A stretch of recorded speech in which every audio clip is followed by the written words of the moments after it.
Good morning, I'm Terry Eby. And I'm Seth Jones.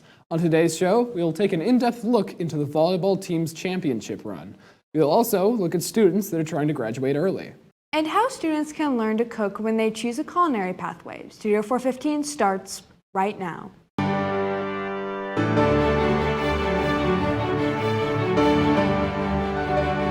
A group of girls who are very coachable because they want to be the best, and so they worked hard to get there.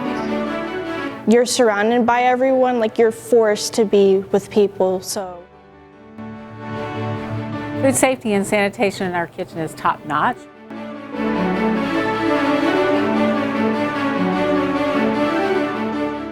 It's Wednesday, November 19th. Welcome to Studio 415. Now that we are going into the colder winter months, the fall season of sports are concluding with their competition seasons. Let's check in with Studio 415 reporter Carter Bunsold on how the volleyball team set themselves up for victory. Starting back in August 4th of this year, the girls' volleyball team has had a record season. They easily won every match from their first match against East Noble to the state finals against Plainfield.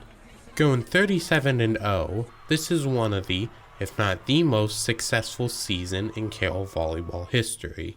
They had a total of 1,520 kills, hits opponents can't return, with an average of 13.9 per set. On the defensive, they had a total of 201 blocks, an average of 5.4 a match. To give insight on how it was playing on the team, Carroll's Bailey Sinesh says in part, "It takes a lot of hard work and perseverance through the tiredness some days, but it's also a lot of fun. It's so great being part of an amazing community. Ultimately, I'm grateful for all the girls and coaches that were around me the whole season. I'll never forget the small moments that happened on the court and the lifelong friendships I've made because of Carroll volleyball." When not thought about as part of the team, the coach is important to making sure that they are coordinated and at the top of their skill. Pandy Steinash, head coach of the girls' varsity team, gives her comments on what she thinks about coaching. They do what I ask them to do. They work hard. We're able to take some breaks at times to work on some fundamentals and stuff, but a group of girls who are very coachable because they want to be the best, and so they worked hard to get there. While the season may be over, those who want to join next year can always be practicing. Miss Sinesh also has tips to those wanting to join next year. A lot of these girls play club and have been doing it for a long time, but that doesn't mean that people can't start now, but getting in somewhere at home or into a gym somewhere and getting volleyball touches because it's definitely a game that it's hard to pick up and it takes some time to develop those skills. This season will mark the second state victory in a row. Let's hope next year is as good as the last. I'm Carter Bunsold with Studio 415. Thanks, Carter. In other news, we will discuss the entrepreneurship program that allows students to create their own businesses. The Entrepreneurship Pathway is having a yearly student-run business showcase happening today and tomorrow.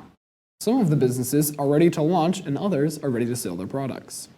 This will be taking place in the multi-purpose room. There will be an idea exchange for developing businesses. Later this month, there will be a student and staff vendor market right after school and until 6 p.m. in the cafeteria. And the entrance is through door 1. To see or get more information, email Ms. Sarah. Just this past weekend, the Carroll High School Band performed at Lucas Oil Stadium in Indianapolis. They competed in the Bands of America Championship alongside schools from across the nation. Their Charger Pride bowed out after reaching the semifinals.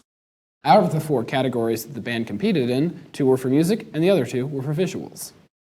And congrats to the Charger football on capturing a regional championship Friday night with a thrilling 41-30 victory at Penn. The win marks Carroll's second regional title in program history. The Chargers advanced to host Westfield in the North semifinal this Friday night. Kickoff is at 7:30. Carroll High School offers many high credit earning classes. This can lead to students receiving enough credit to graduate earlier than other students. Studio 415 Max Burgett takes a deep dive on what is required and what students experience when they graduate early. Some students even have enough credits to graduate a semester ahead. Senior Guidance Counselor Jeremy Heidenreich describes what students need to do to ensure they can graduate early. So if students are considering graduating early, they need to start planning with their counselor ASAP, like freshman and sophomore year.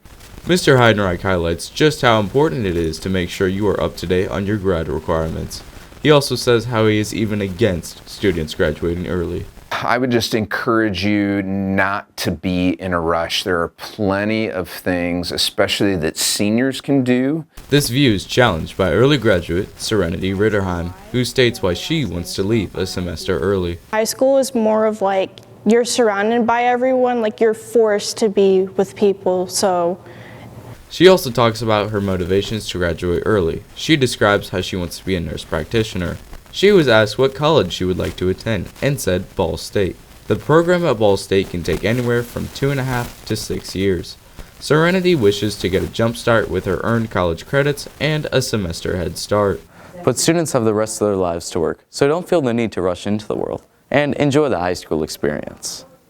If you are interested in graduating early for work, college, or just because high school isn't your thing, talk to your guidance counselor and see what you can do to become an early graduate. For Studio 415, I'm Max Brigette. Thanks, Max. And if you're trying to graduate early, make sure you contact your guidance counselor as soon as possible. Students that are trying to graduate early might want to take the culinary pathway. Carroll High School offers many opportunities for the students involved in the culinary pathway. Studio 415 reporter Audrey Crawford takes a dive into this yummy class to see what they have to offer. Some experiences that you can get involved with into the culinary pathway includes cooking food for the fashion show and cooking food to take home to your families. I think one of our most real life skill lesson plan is when we do our culinary and fashion show, where we combine two courses together. And we host an event for over 500 people, highlighting the skills of the culinary arts students from planning, preparing, marketing, and presentation the night of. The culinary students are currently in the process of making chicken fajitas with using the safety skills that they got certified on. Food safety and sanitation in our kitchen is top notch. All of our students take the ServSafe certification course. It's ServSafe Manager. Once they pass their certification exam, it's good for 5 years. And it's a certification that you'll see posted in every restaurant that you visit, but all of our students are required to pass that. And then not only pass that, but show that they know that information in a lab situation on a day-to-day basis. The Intro to Culinary students have been improving their kitchen skills to complete their labs successfully. Students, and we have had a couple of small little fires in the culinary rooms. So obviously you just want to stay calm in that kind of a situation. The fires obviously have not gotten out of control. The fire alarm didn't even go off. But when we have a small kitchen fire, we want to always make sure that we eliminate the heat source and eliminate any oxygen. And so in those situations, it's pretty easy to just like cover, like if the fire was on a stovetop, which we've had, then we can just kind of cover the fire with a lid and eliminate the oxygen and turn off the stove, and they have just gone out by themselves. So it's usually a little scarier for students just because a lot of people haven't experienced a kitchen fire. So yep, just staying calm.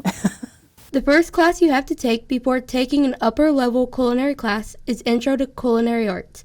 And right now these students are currently in the process of making biscuits and gravy. So whenever there's disagreements or conflicts with students in the culinary lab, it can be kind of tricky because you're working around food, which usually brings people together. So if we've had groups that just don't get along or they're arguing about something, I usually try to give certain students certain tasks. So we try to make a lab, like each person has like their own job to do, and that can help a little bit. But then a lot of times it just comes down to us having to rearrange who works with who or where they work in the room, just to kind of resolve any of those kind of conflicts or prevent conflicts from happening. So it just depends on the class. The culinary students are working on skills they have learned this year to help them move on to the higher level culinary class next year. We did a relay race without talking, so I've definitely had to try and figure out how to lead while not talking to my group, but you have to make sure everyone does their step before anyone else can start, so someone has to get theirs going and has to be quick at it. So usually trying to get people to move and get things done. You can catch the culinary students prepping for the fashion show that's coming up. For Studio 415, I'm Audrey Crawford. That's our show today. I'm Seth Jones. As always, if there's a story you'd like us to cover, please let us know. And I'm Terry Eby. For all of us here at Studio 415, thanks for watching and have a wonderful Wednesday.